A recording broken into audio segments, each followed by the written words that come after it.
Overcoming homelessness is not impossible. It's actually possible.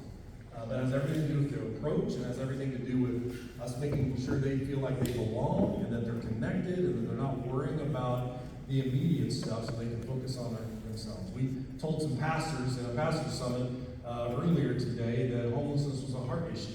It's not just a housing issue or a drug and alcohol issue or a trauma issue. It's a heart issue. And until we get in there as an organization and as our skilled therapists and case managers and begin to address the issues of the heart, all we're really doing is just moving people around. And so we're stepping back from the homeless crisis and implementing an approach that we think where we can actually control the system of care for the person who comes to us through our shower trailer, through our outreach meals, through our strategic engagement.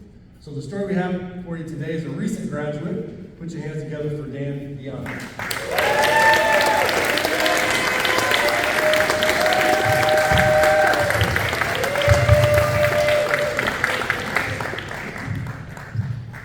Dan, thanks for being willing to share your story. As we told you guys, as we tell you day one, you're going to go through this program and get to the place to where you actually celebrate what God's done in your life. You actually celebrate the difficulties of stuff that's going on in your life, because you'll start to see that God's going to use that to have an impact on other people, right?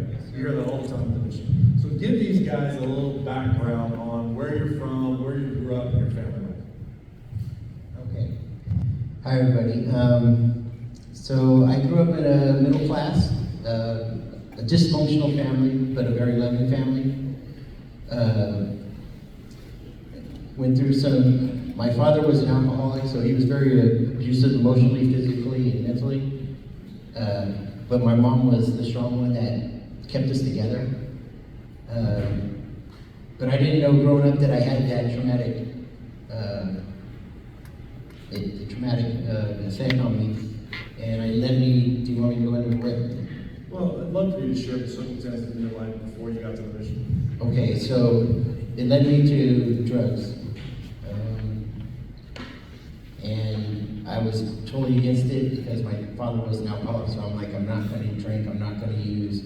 And then one day, my cousin got me at the lowest point in my life and said, Dan, try this, it'll make you feel better.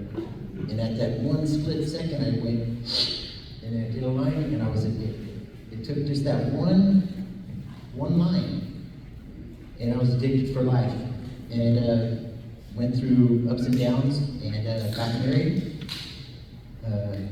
had a family, was married for 20 years, so I was not using, and one day I relapsed, and I lost my family, and went to prison.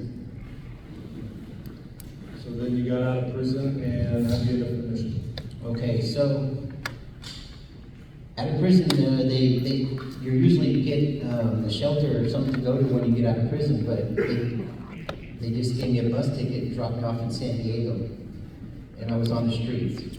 And for 4 days and 4 nights in the same clothes, I was trying to find out where, and seeing all this, drug abuse and people dying in front of me, and in my mind, I made up my mind, I'm not going to use it again, no matter what. I'm not going to use it.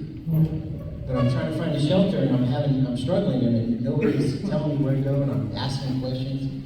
Well, Father Joe's is where I found a shelter, and that's how I came to the shelter. But then what happened was, I was there for a month and a half, but they were not the shelter I was looking for, because I was looking for God. I wanted to have a relationship with the Lord. But I was thankful I had a bed. And then one day, someone told me about the mission, that they were having an Easter dinner. And I got in the big line and waited. And the very first person I met, I'm never going to forget this, is Laura. Laura Bertinoli, our VP of Finance. Her smile on her face, welcoming me. Well, and said, sit right here. You're welcome. That was how I got to the mission. And then I decided this is the place for me to be. Any way I can get in, I'm going to do it. And I asked her, and she said, well, all you got to do is go to the front, be on Tuesday at 7 a.m. in front of the mission services and line up. I was there at 4 a.m. Yeah, and outreach meals are one of our strategic outreach programs. We do a Thanksgiving outreach meal, we do an Easter outreach meal, we do a Christmas outreach meal, and it's an incredible opportunity for you to come as a church, for those pastors that are here, to come with your kids, grandkids, if they're, I think, ages 12 and above, and to serve. We did over 1,000 meals at Thanksgiving. You ought to see the line as it wraps around our building. We don't do daily sermons to the public, but we do at Thanksgiving, Christmas, and Easter. We did 900 meals at Christmas, and an all-time high, another 900 meals at Easter. And it's just an incredible time. We run people, figuratively speaking, through our cafeteria in a 2-hour time period, and that's how we found this guy. And he goes into our program, and that is a 12-month program where they're committed to sobriety and committed to working the program.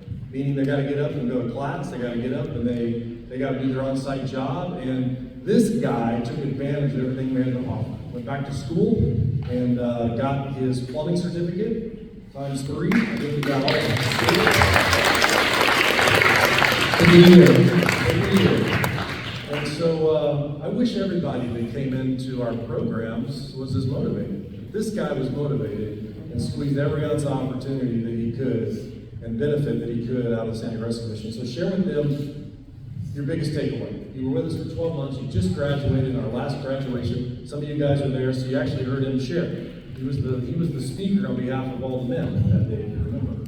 Share with them your biggest takeaway of your 12 months with us. Giving back.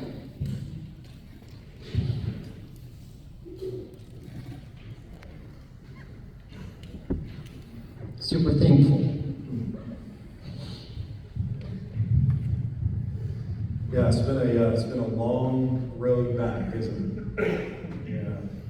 So you want to tell them the good news, or you want me to tell them? I'm going to tell them. You tell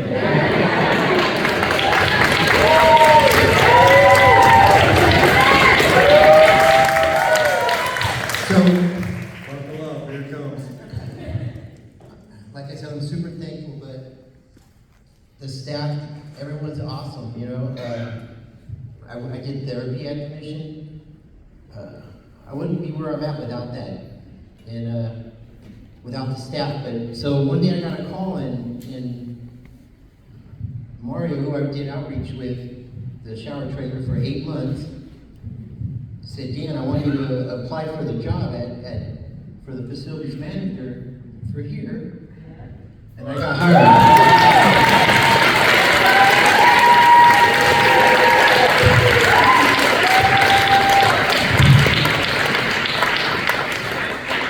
And not everybody that goes through our program gets the opportunity to work for us. But when we see somebody that's putting in the work and understands the discipline of work and is grateful, we snag them. And so this guy we had to snag. Put your hands together for Dan.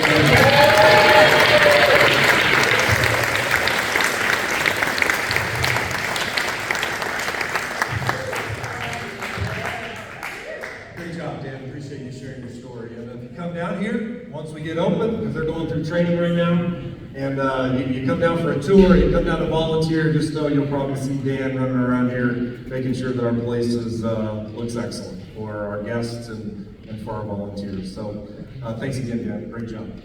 I want to show you another video that